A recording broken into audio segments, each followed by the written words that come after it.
Ona ikahala me kalekua ahalalekua no ia no kanoe e kau no ia no ine hoi o ka hiki mai a hiki mai no oi a hiki puno me ke aloha aloha aloha Welcome to Conversations with Love. Today's guest is a very special woman I've known for quite some time, and we've reconnected with the publication of her memoir. Melissa Monroe is a doctor. She has been my doctor and a brilliant doctor. She's a mum, an acupuncturist, an author of the blog Mothering in Memoriam, and host of the podcast This Club Sucks! Grief support for parents after the lasagnas are long gone. She lives in Los Angeles, California, with her daughter and dog, and she's in the mountains whenever possible. I'm just going to read the brief synopsis of her book, which just published in March, Mum's Search for Meaning, Grief and Growth After Child Loss. And most of you will know from the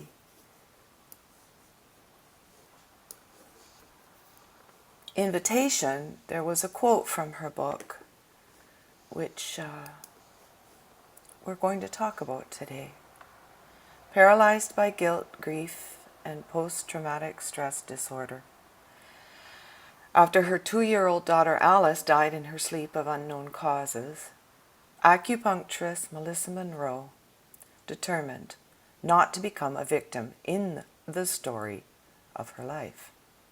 While taking the advice she had given to many grief and trauma patients throughout the years, hoping she could create a meaningful life without closure, she took notes throughout her healing process. Struggling to advance her timeline beyond that of her daughters and still eager to be the keeper of Alice's stories, Melissa began to write about Alice's life and the impact of her death. She became her own lab rat, trying various approaches to healing with the hope that her experience might be helpful to others stuck in a trauma time loop. As much a study of trauma's effect on time perception as it is an intimate view into the heart and mind of a bereaved mother. Mum's Search for Meaning is a book that shows us meaning resides in the search itself, with a spoonful of gallows humor to help the medicine go down. Melissa Monroe, Dr. Melissa Marie Monroe, welcome to Conversations with Love. Well, thank you for having me. I really appreciate it. Our lives don't stop just because we have work to do, does it? Mm-mm. And so today, another difficult transition has come upon your family, and it's just a testament to the strength and courage you have as a human being. Throughout your book, which I could not put down. Oh. I couldn't put it down. I read it and reread it, and I ordered the physical copy because I'm the kind of reader that reads something and then makes a connection, and for my comprehension and my depth, I go back and reread, and sometimes I find myself rereading the same passages 5, 6, and 7 times.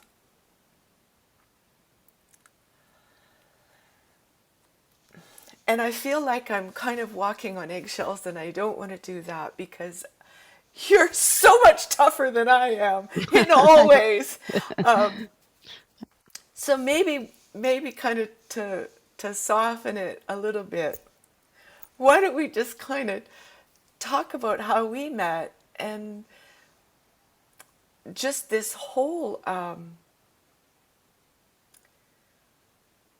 health and wellness practice that you have built in the city of Los Angeles, and the ways that you help people heal this complex, multidimensional creation that we are, because we're more than just our physical bodies. We're more than just our thinking processes, our mind. We're more than just our feelings. Sometimes they come, sometimes they go. And we're often disconnected from our emotions, which are our connection to that other part that makes us a living being, which is our spiritual self. So can you talk to us a little bit about the medical practice that you've created in Los Angeles, the studies that you've done, and where you're at with that? Certainly. I am, first, I want to clarify that I'm a doctor of traditional Chinese medicine, I am not an MD. I'm a doctor of traditional Chinese medicine, which includes acupuncture, herbology, body work, cupping, moxibustion, gua sha, many different ancient Chinese sorts of healing. And I also taught Pilates and yoga for decades. So the mind-body connection has always been really an obsession of mine since I was a little girl, and any kind of twists and turns in my career so I used to do Western medical research, and then I went into the kind of work I do now. But it's always really been about the mind body connection. I was also always a dancer, which is also mind body. But and all those books back there my sanctuary of mind body connection books. Oh, it's something that is constantly developing and evolving, and I wouldn't have it any other way. Right, right. So how did you come to learn these ancient practices? Well, I went to acupuncture school, and then I did a PhD after acupuncture school. And I've always studied, and I have a lot of certifications, myofascial release, Pilates, yoga, several yoga ones. I'm just always learning. I'm a nerd. Yay! Sister after my own heart. Very nerdy. Nerd stands for nice, energetic, real. Oh, good. I like it. I'll take that. Okay, good, good. So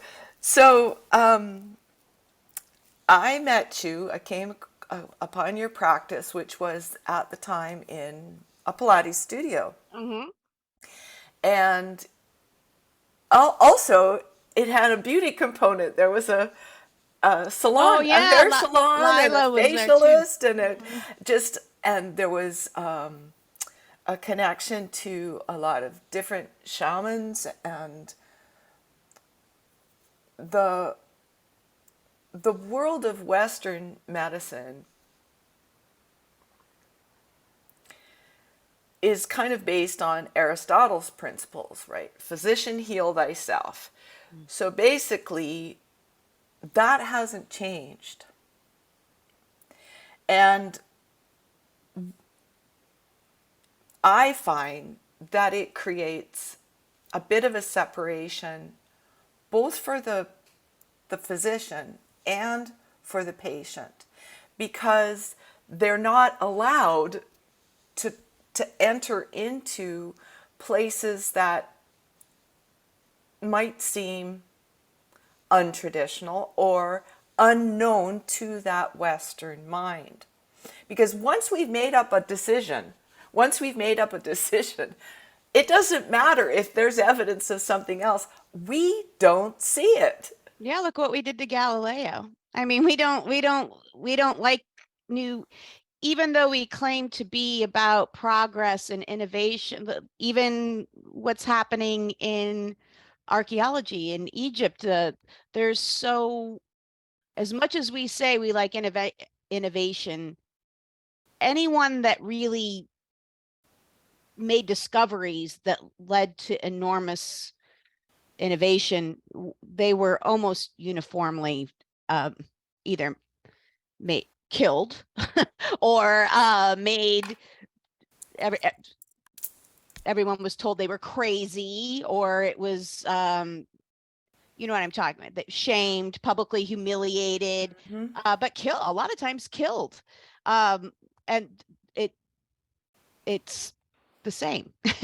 But the ancient Chinese and traditional Chinese medicine has been around for approximately 5,000 years. And so, you know, one of the problems with Western medicine, if they can't prove it in a double-blind study with controls, then, well, you know, it's not real, or it's not, or it's woo-woo. But we have advances in surgery, and you can't do double-blind, you know, and no one's going to sign up for a double-blinded surgical experiment, right?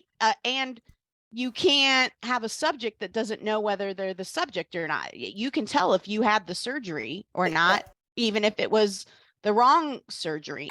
So that double-blinded method is great for, you know, testing out new pharmaceuticals and stuff like that. It's possible there, but there have been progress in other aspects of medicine where those kind of studies just can't be. Again, you know, if you had surgery, and you know, if you're doing surgery, there's no way to double blind that. It's impossible, but yet it's allowed. But they're not as open to it. Partly, look, and I have no beef per se with Western medicine, Western doctors. I go to Western doctors. I take a very integrative approach to my own health, and I encourage my patients to do so as well. But the system is rotten, and most research is funded by pharmaceutical industries. So if something doesn't have an angle that they can patent and sell, they're not going to fund it. And you know what I'm saying?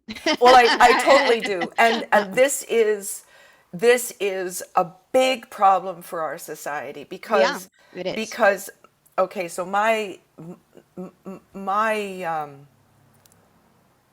career, if you will, is in education. And there again is another field that is not respected for what it does. I mean, I remember when I went back to school, my dad said, "Ow, you're going to be a teacher? Those who can't do teach." So Thanks, it was, Dad. right? It was but it's this, I can only use the word ignorance because it's ignoring diversity and another thought form, another way of expressing that has it all has equal value. I mean, when you talk about ancient Chinese medicine, they understand the human form energetically. That's how I interpret the Eastern medicine.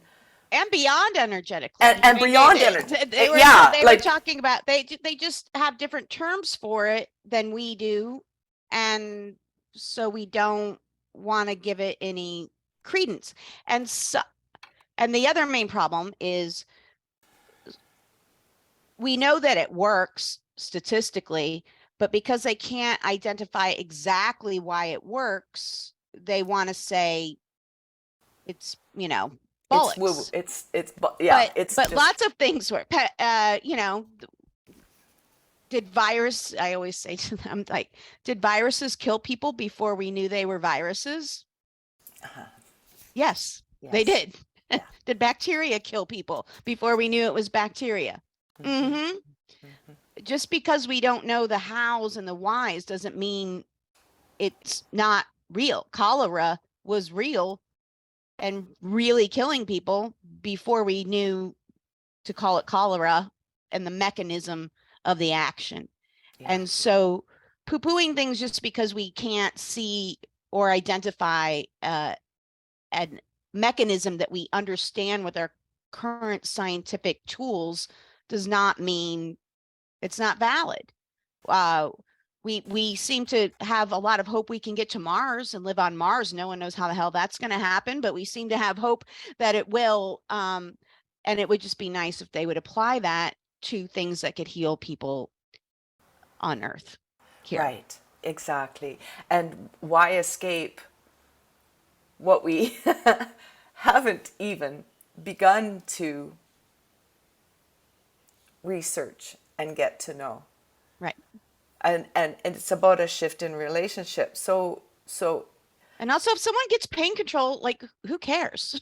Like, what? I mean, if you want to study it for fun, go for it. If great. But if you've got someone that's had chronic pain for a decade and I'm able to manage their pain in 4 or 5 sessions and bring it down 30%, and if 4 or 5 sessions bring it down another, I promise you, they don't give a shit what the mechanism is. They just know they feel better after a long time. And and as a weird side effect, I'm also sleeping better. Oh, and as another weird side effect, I can now walk, which I couldn't do before very far.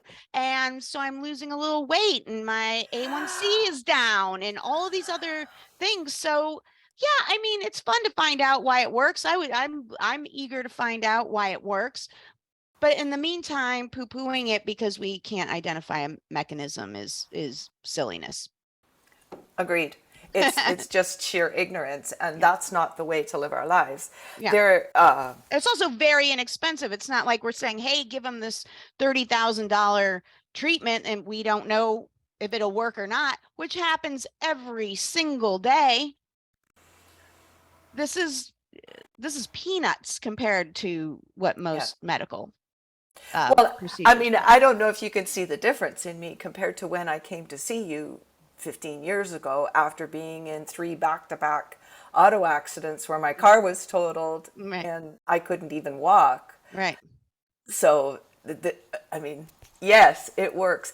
And also, I suppose we can come into what you said about this memoir that you've written, that meaning resides in the search itself. Mm-hmm. So isn't that's such a beautiful and true statement for life itself. One of the quotes that I put on the invitation was from near the end of the book. And it's a little bit what we're talking about right now. Because when we separate and other things and label them as bad or good, evil or divine, however we label them, it's always from constructs of what we know. And learning is not about only what we know. It's about the discovery of things that we put together. Mm-hmm. And you said, it was the mental construct of separation that caused the separation. Alice and my love of Alice was always there for me to access whenever I could stop punishing myself. And this book was so freeing to me, Melissa, and Hmm. the courage and the beauty and the stamina and the resilience it's taken you to not only continue your life and build this legacy for your second child. It's a gift. It's a gift to traverse grief, and all of us experience it in a lot of different ways. Mm-hmm. And one of the other really great gifts that your book provided was this connection to a foundation that you created. Well, I didn't create this foundation, actually. Well, the It existed. the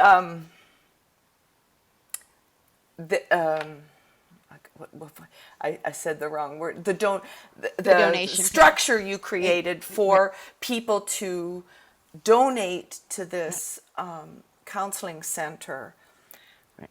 because of the PTSD that you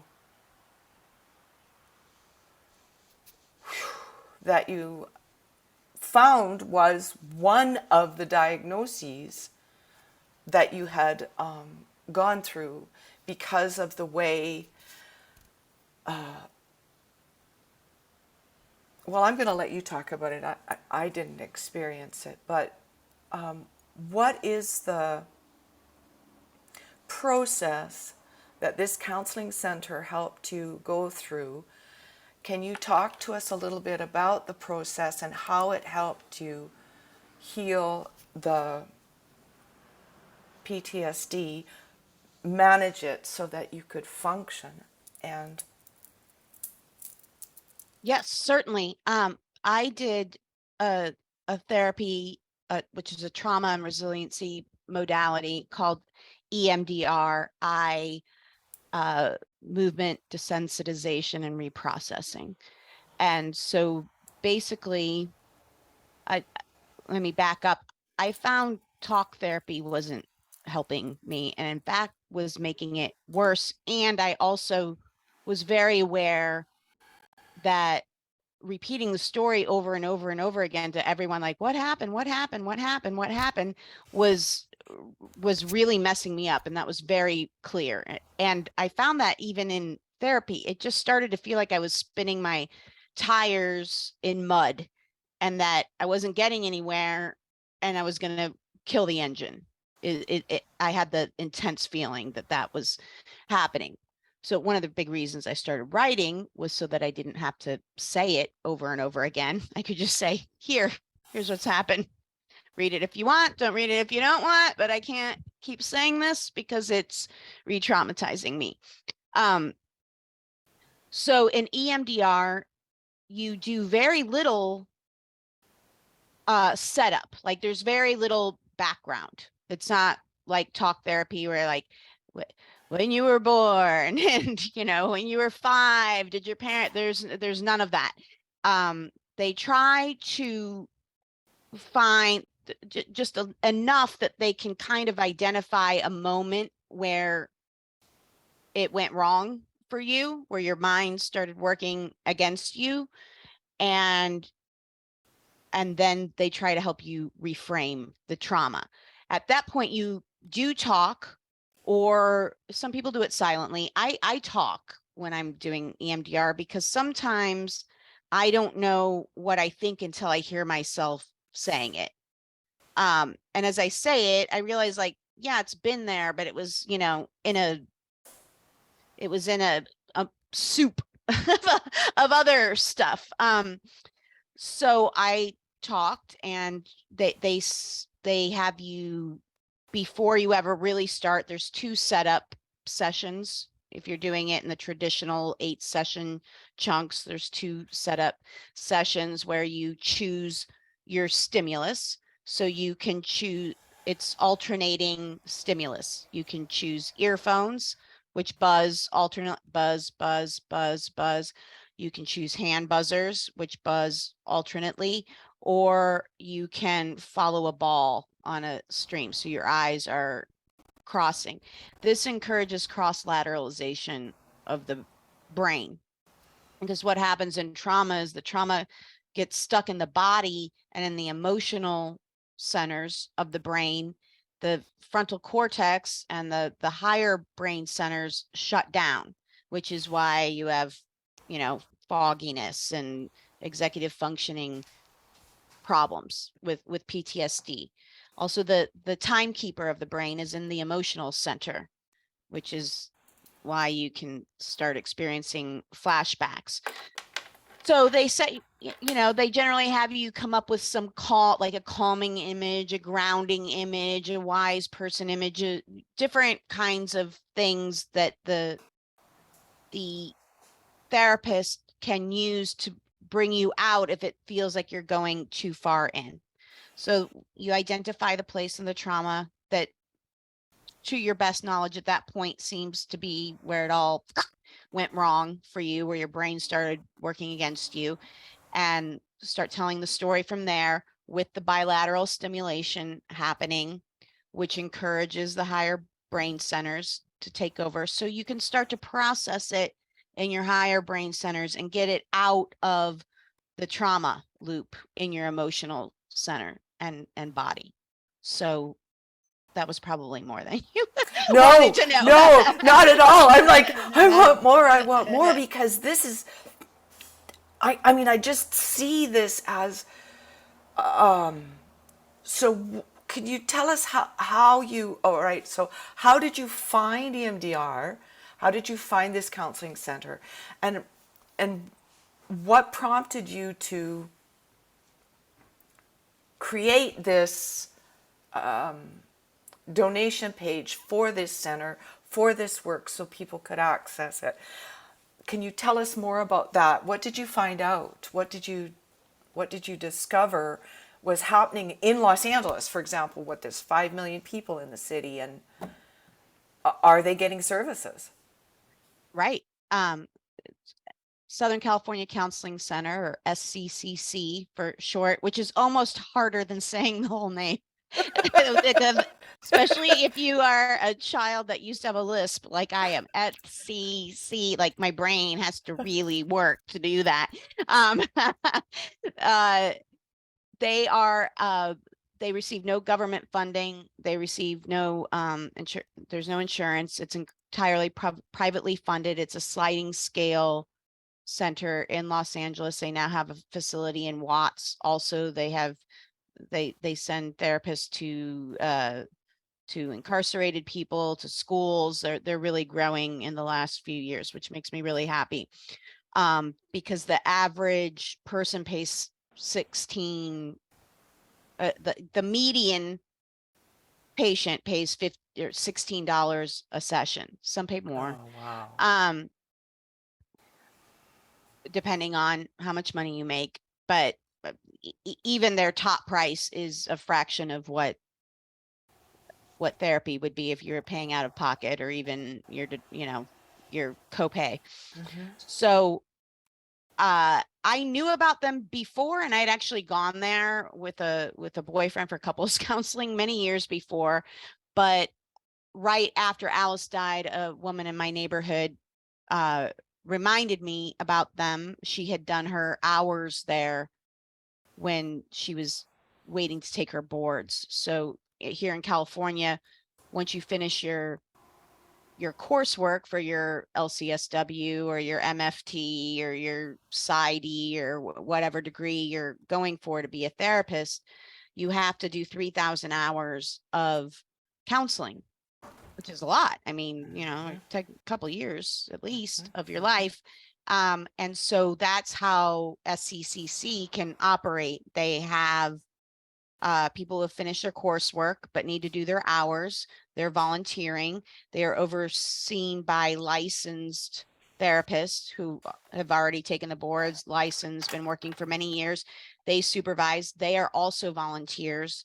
And They have a very small staff, and so they are able to do a whole lot with a very small amount of money. I think at the gala this year, they said they were able to provide, I think it was 40,000 hours of therapy worth $3 million to about 5,000 people, which Fabulous. is amazing. Yes. And since COVID, they now are working in a hybrid model where some people are seen in person and some people can be seen virtually, which has expanded their footprint tremendously. And it has also helped them to drop their waiting list from, it was 4 to 6 months to 4 to 6 weeks, which is Wow. incredible. Yes. Because Yes. especially with trauma, the faster you can start, the better. Yes. Agreed. Agreed. And And and I started the page because I was so much different in even 5 sessions. When I was doing just the talk therapy, I thought, I don't, this seems to me, I love, all about therapy. I was a psych major. I'm very pro therapy. Everybody should go to therapy. Therapy should be free and on every corner, like Lucy in the, yes. like Lucy in the Peanuts. Yes. Yes. Therapy for you, and therapy for you, and therapy for everybody. That'll be my Oprah move one day. But Okay. it's very expensive, and there's a lot of access, and there's also not enough therapists. So I was worried with, I just thought I'm going to be in therapy the rest of my life. And I don't know what to do because this is making it worse. I had a friend point out, like, I think you have PTSD. And I was like, nah, I don't have PTSD. That's for when you see villages annihilated. And he was like, all the people I work with have seen villages annihilated, and they would all say that what happened to you is worse. And I was like, no. And he said, And then I started going through the check. I was familiar with the checklist, and I like, hypervigilance, insomnia, intense guilt, flashbacks, intrusive images. I was like, shit, I have PTSD. But I knew about EMDR already. I knew about the center. I called to see if they had it. They did. I didn't think that much of it at the time, but I now know that they are the only sliding scale counseling center in California that offers EMDR and other trauma therapies, which is amazing. Hopefully that has changed since that last statistic came out, but and I'm happy to be corrected if there's a new one now, but to the best of my knowledge, it's the only one. And I was very different within 5 sessions of EMDR. I already was not crippled with the paralyzing guilt I was experiencing. I never had an intrusive image ever again after that. And I just thought, oh my God, if I would have laughed in someone's face if they would have told me that this would start working this much in 5 sessions. I would have not believed them. It would have sounded like, a snake oil salesman. Okay. So I thought I just, I want to do something to create Alice's legacy for her. She didn't get to do that for herself. And I want to help people that I'll never meet, that'll never know it was me, and I'll never know it was them. And what better way to do that than to donate to their trauma and resiliency training program so that they can train more therapists in these modalities, so that they not only have more therapists there, but the therapists will go on and form their private practices, or work in the system throughout the world. And because I thought this is bonkers that you can feel this different this fast, and I want it to be available to everyone. And I would really like in my lifetime to see a trauma therapist in every single school, so yes, that ma'am. and Yes. actually multiple would be better, but I'll start with one. Like one would be great. Okay. Because so many of our societal problems can be traced back to unhealed childhood trauma. Yes. And Yes. and then by the time it's unhealed adult trauma, it gets a lot messier, and we can do a lot more damage. And to the people who think like, oh, well, you know, that their hard life isn't my, you know, that's not my responsibility. It doesn't affect me. Yeah, it does. You ever like have a weird interaction with somebody at a store who was just like angry for no apparent reason? Did you like, if you're the victim in a shooting, you were absolutely affected by someone's unhealed trauma. You were, the guns help. Yes, absolutely. And that's a whole nother conversation. But there's, you know, if you're hitting a road rage incident, you're dealing with someone's, so it affects all of us, and it All of affects us. it affects all of us. All of us. It is the environment because we're Mhm. creating it. And Yes. and And we've all just been through a 3-year collective trauma. completely. There it is. Worldwide. Yes. And and the effects of it we're seeing in our government, in our schools. I mean, you talked about separation. Mm-hmm. And when we have unhealed trauma, it's virtually impossible to connect with anyone on any level unless you're sharing the trauma. Yes, and even then, you're not really connecting. No, You're trauma bonding, but you're not really connecting. thank you for Um, correcting. you can't. Well, your brain and your body are separated.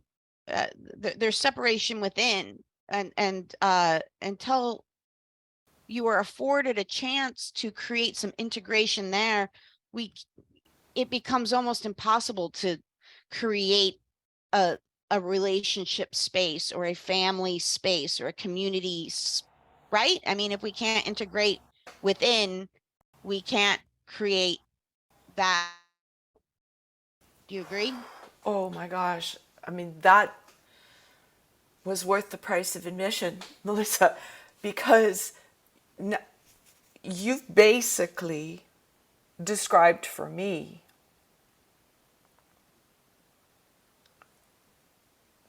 that elusive reason why our societies are so dysfunctional.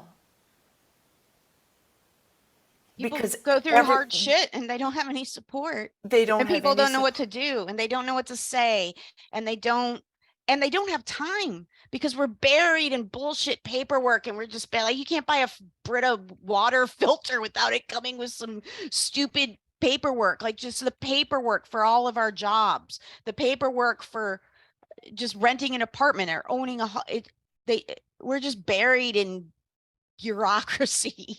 And Okay. so we can't really live, and we're not free to like fully live our own lives, and we're not free to be there to support, you know what I'm saying? Like we're Oh, just do I ever? buried in bullshit. Yeah. Pardon my French, which is a trauma in its In own. itself, And then yes. if you're traumatized and your higher brain centers aren't working, and you're stuck in your emotional brain, then that doesn't go that well. Like you No, it call this doesn't. person to call this person, then you have to fill out this form, and then you have to send it to this place, and then you have to wait to get back something from them, and then you'll have to do this, and then you'll have to mail it there. If you have trauma, your brain, you can't do that No. without melting down. Mel. Wow. Whew.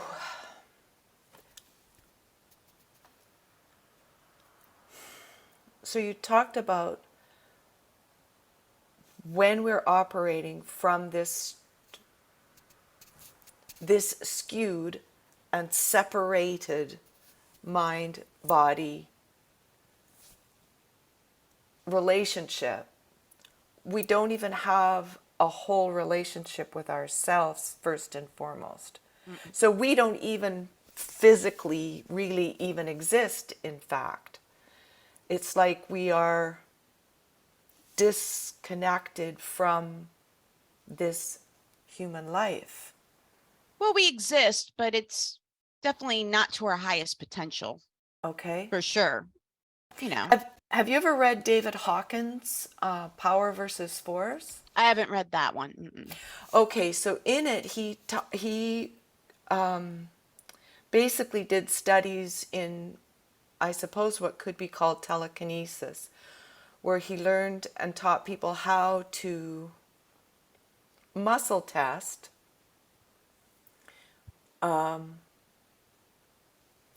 truth from lie. Mm.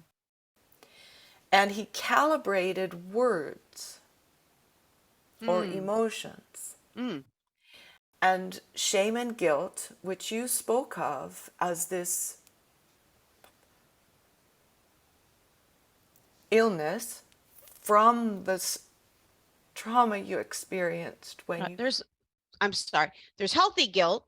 Healthy guilt keeps us from, you know, Well, it's called a conscience. yeah, healthy. But in the I INCA, gosh, I'm gonna mess up their initials. But there's healthy guilt that keeps us from, you know, robbing convenience stores and screwing people over.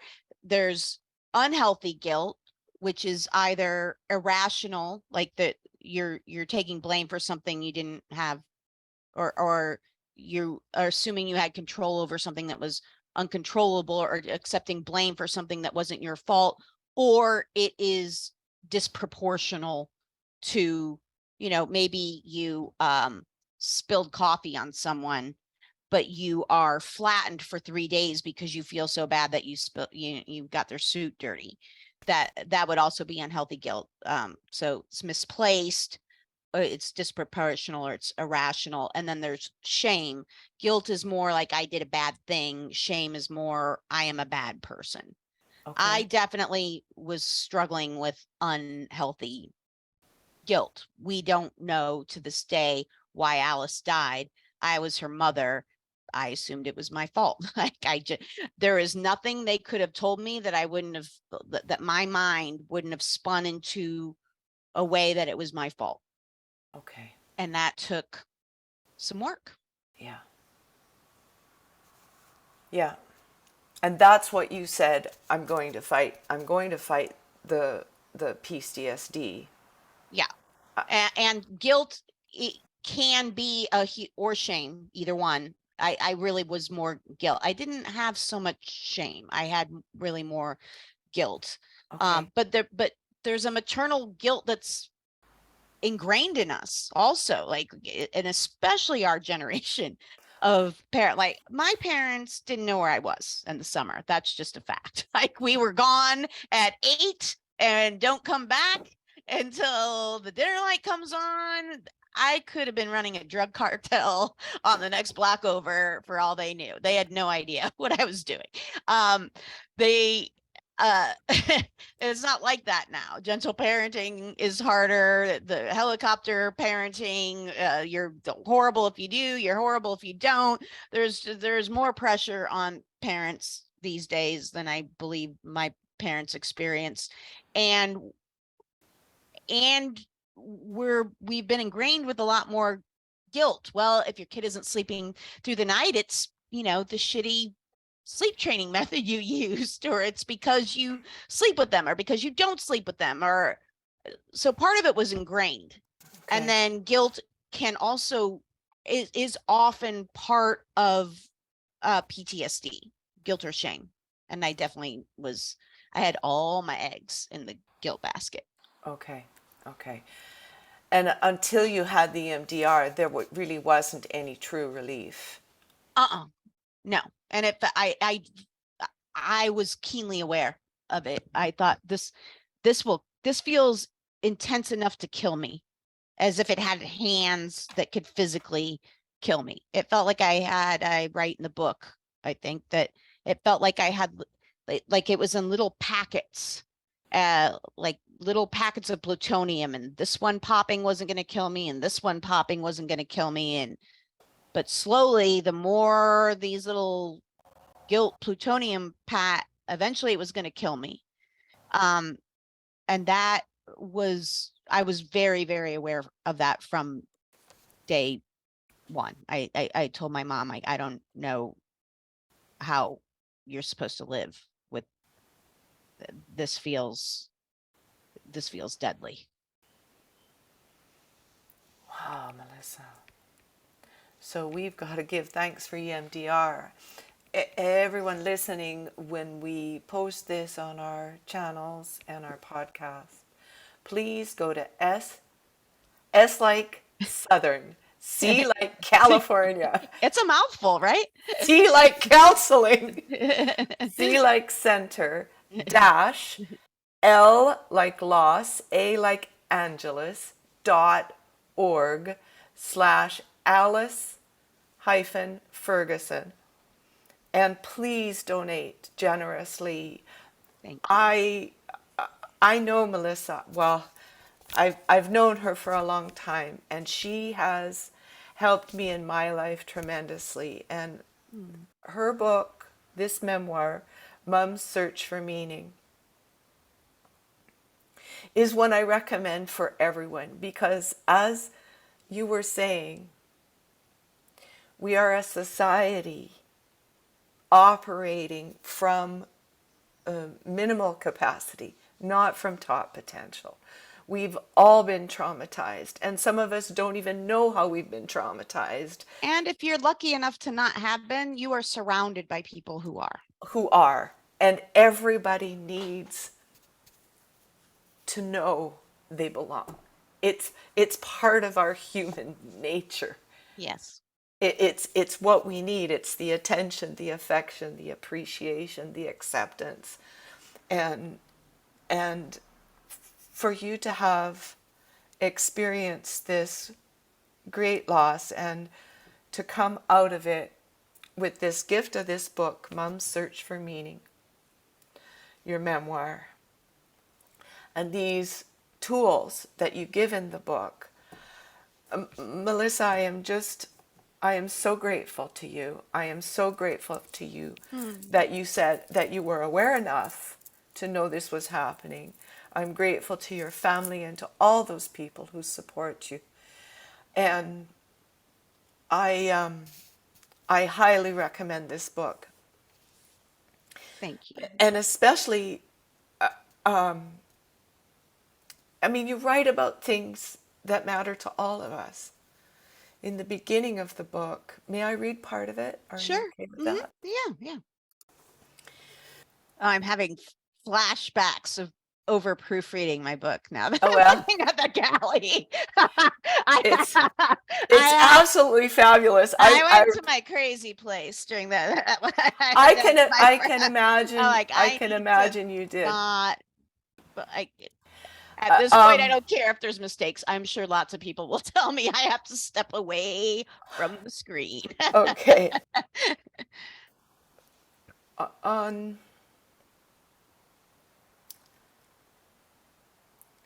Because this is something that touched so many of us in this country, and unfortunately continues to, because our leadership is disconnected from their mind and body, and they aren't operating from a full deck. And I remember this very clearly. So you wrote, on this particular alleged day off, I noticed an unexpected wave of anxiety as Grace left for school without us. Generally, I felt fine dropping them at school, but after the massacre at Sandy Hook the previous December, I occasionally felt nervous about leaving them. At the time, I wasn't sure how the Sandy Hook parents were going to survive Christmas. Presents under the tree that their child would never open. Family visits that would never be the same. Their attempts at creating beautiful memories for their children were in vain. Their history senselessly and violently cut short. I knew that every one of those parents had thought their kids were safe that day. For hours, parents had not been sure if their child was among the living or the dead. My stomach turned. I could not imagine such hell. Shameful. So Melissa, thank you. Thank you. You are a pillar in this beautiful society that we are renewing, repairing, and I also couldn't put the book down because I wanted to know your little Alice more. And She Grace too. Thank you. Thank you, Melissa Monroe, for writing this book, for keeping going, for building a practice of healing and repairing this separation that we have been allowing too long. And I say, let us integrate and unite ourselves. And I really appreciate you coming on and talking about your book and your work and EMDR and SCCC. People, please, please, please donate to SCCC and every organization you know that has these EMDR. I think every one of our police officers needs to go through it. Oh yeah. Firemen, Our nurses, teachers, doctors. everybody. Everybody We needs. we don't talk about the mass trauma that our medical care workers experience. And there's very, very little support for them also. Very little support. So it's time, you know, we're going to rally ourselves and each other and one another. Yeah, let's and do it. Shoulder and support, and let's make these changes happen. I love you with all my heart. I'm so grateful. This has been a Conversations with Love with Dr. Melissa M Monroe, author of Mom's Search for Meaning, a memoir, Grief and Growth After Child Loss. Thank you for watching and thank you for being here. If there's anything you ever need from me, please don't hesitate to call. Same. Thank you for having me.